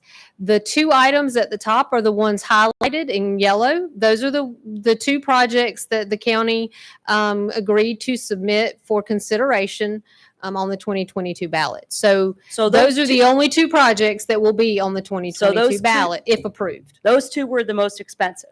So that is the $129 million for East and Forest Hills. But what we were asking for was $149 million. So $20 million, they wouldn't let us do the $20 million worth.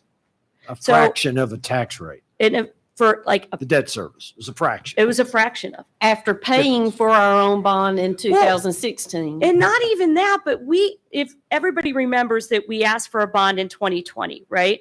And they said no, that they wanted to create this ad hoc committee that we could talk with everybody with SBCC and us about what our capital needs are. So Melissa and I went to the ad hoc committee. It was 8 months or 6 months or 8 months or something long.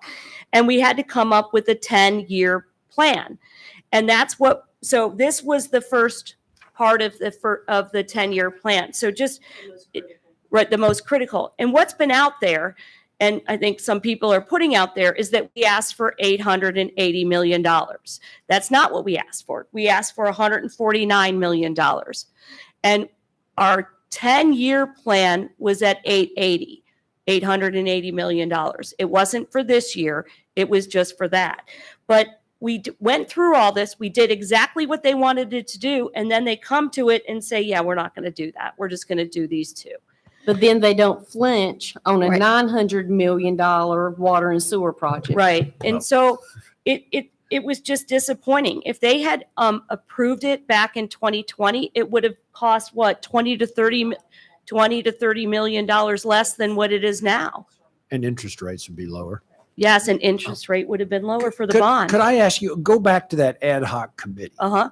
When you finalized the 10-year plan, because I never heard any feedback officially from that plan. Well, we had joint Yes, no, meetings. The right. most recent was at the DHHS building, and They had no Assistant questions. Superintendent Colin Moore presented it, and there was not one question. So we assume by their silence, they didn't have a problem with it, at least not then. I don't right? know what else you can assume. Yeah. So when the rubber meets the road and they actually have to go through the mechanics of putting it on the ballot, it doesn't work anymore. Now, I attended the meeting on the 7th where they talked about the bond. They also on the bond on the ballot this year will be a bond for SPCC. Now there were 3 projects. The Miss Lyles, county employee, said specifically how one project is being pulled off. The $5.7 million for the aseptic training facility. She said specifically that that project is to be funded from the county fund balance. So let me say that again. At that meeting, she said right there, That project is being removed from the SPCC bond request that's going to be on the ballot, but the county is going to fund it out of their fund balance. So I ask everyone to go back to the county fund balance sheet that shows $131 million in fund balance, that we don't really know what all the pieces are. But on the far right, it says $235 million in fund balance. And we know some of that is allocated and restricted. But take a look at that, and maybe that's how they're able to do it, Mr. Sides. Well, my follow-up question to leadership, and I may not know because I'm not on facilities committee or in leadership, have you been approached by the county after that meeting on the 7th saying, look, we're going to fund this project for SPCC that we pulled off their bond. Maybe we can address some of these projects out of our fund balance as well. No? The leadership of the Board of Education has not heard from the county. Okay, commission. we've had Other no. than Other than through Stony. Shauna McClam or email. Okay. All right. Because at that same meeting, Mr. Williams, vice chair, said that they are overfunded what they considered their 20%, and that they are spending for some pay-go projects and some other things, which he did not list. And I don't know the exact dollar amounts, but, and they didn't offer to give me, I'm, waiting by the mailbox for the tax rebate check, but I don't think that'd be coming. But there was no offer for any deleted UCPS projects to be picked up out of this fund balance that we know of, or anything on capital. No, We've not been approached at all. There's been no approach, no discussions, no nothing. Okay. Correct. So we got 4.27 instead of 5, and we're not getting anything to replace our deleted projects off the proposed bond. So Right. 9 Okay. projects were listed on the 2022 bond request for the November ballot. We still don't know, we still haven't had a vote to know for sure if the county commissioners are going to allow this on the November ballot. But if they do, then of those 9 projects, they stepped in as the Board of Education and our facilities department to decide that the Forest Hills High School and the East Elementary were the most important on this list, and that the other 5 projects just would not happen. Which is very unfortunate, because we were very thoughtful with our facility staff, our facilities committee, in making sure that every cluster around the county got something to support this project. And that, so again, back to sabotage. Are they trying to sabotage Forest Hills High School and East Elementary? So just to go back, they did approve putting Forest Hills and East Elementary on the bond. That's what I just said. So if other people in the county aren't getting something, then are they going to vote for it? Right, they still have to vote how So it'll go what I was on trying the- to explain Okay. was that we were very thoughtful in that other areas of the county would get something out of this bond, and now they're not. Just to kind of reiterate a timeline that's been mentioned, in 2020, in the first time in my recollection since 2000, since the county started its growth spurt and building schools right and left, a bond request by UCPS was denied to give the opportunity for the people to decide. They were denied that by not allowing it on the ballot. Then we had this committee. 2022, county manager decided to offer 2 choices to the commissioners: our request and pared down request, which is also unprecedented, never been done before. Any other, you look at all the other construction, UCPS offers this, okay, we'll let the people decide. So we have not had a joint meeting. We've had bond requests changed, denied. It's just a lack of respect for this board and the decisions we make to try and to do our best to educate It's citizens just, of our county. it's disappointing because we went through the ad hoc committee. This is exactly what came out of the ad hoc committee, except that we added money for inflation, correct, Mr. Moore? Yep. So it was the same projects. We didn't change anything. So it was a surprise that they wouldn't look at it. And there was 2 commissioners on the ad hoc committee as well. Can I ask a question? Did they give an explanation why they did not approve all the projects? No explanation. There was no discussion, there was nothing. And because it was a special called meeting, no one was allowed to speak except Gary Sides. Did it in public hearing too, so yeah. So board members, I feel like we're all on the same page now. You know, I know that Mrs. Heintel and I have been, you know, knee deep in working with staff and Mrs. McLam, Dr. Houlihan and others to try to mediate this. You know, even though they denied every request we sent over, I hope that the board members walk away knowing that even when they denied every date, every request for a joint meeting, the moment they asked us to be there to present, we were there. We were there to represent Union County Public Schools and all the children that are enrolled in public education in this county. We were there. So you have the timeline, you now have all the information we have. And where do we go from here? That is a $12 million question. Well, one of the things that we do, Madam Chair, is to always remember those that we serve, and they're looking always for good governance. And if we do that, provide good governance, at least we'll be able to sleep at night from that perspective. I think we should encourage the residents and the parents of the county to send emails to the Board of County Commissioners asking them why they didn't fund and why the information that was out was misinformation. And we can go from there. But I think that we need to get parents and students and whoever we can, the county, the residents involved in this. We need This is why charter we did school it. parents. Yep. We need charter school students. We need virtual students. We need Union County Public students and staff.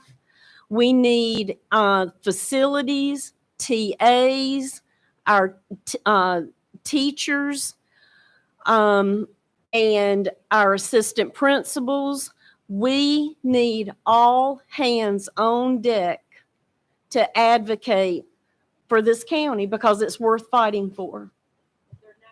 At their next meeting, we should be there and parents should be there and sign up for public comments because that's the only, unfortunately, that's the only way we can talk to the commissioners right now.